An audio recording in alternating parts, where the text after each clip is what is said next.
টাঙ্গাইল-৩ ঘাটাইল আসনে বিএনপির মনোনয়ন পরিবর্তনের দাবিতে ঘাটাইলের দিঘলকান্দির হামিদপুর বাসস্ট্যান্ডে মানববন্ধন অনুষ্ঠিত হয়েছে।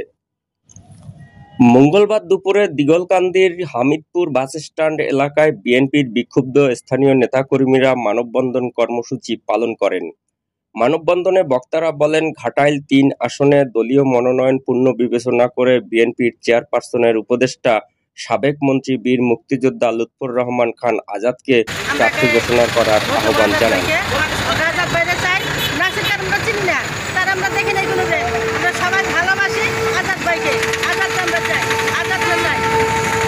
আমরা ঘাটাইলের আজাদ ভাইকে চাই, আমরা বহিরাগত কোনো লোক চাই না। আজাদ ভাই ঘাটাইলে অনেক উন্নয়ন করছে, আমরা নাসিরকে চাই না, নাসির বয়াকর।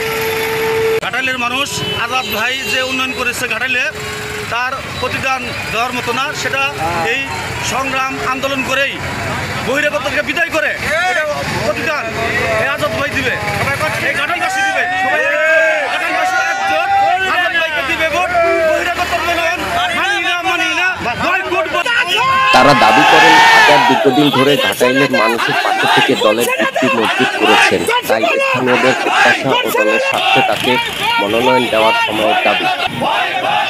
কর্মসূচিতে বিএনপি, যুবদল, ছাত্রদল, স্বেচ্ছাসেবক দল, শ্রমিক দল সহ অংশ ও সহযোগী সংগঠন অংশগ্রহণ করেন। অংশগ্রহণকারীরা হাতে প্লাকার্ড ও ব্যানার নিয়ে বয়কট বয়কট বহিরাগত বয়কট স্লোগান দিতে থাকেন।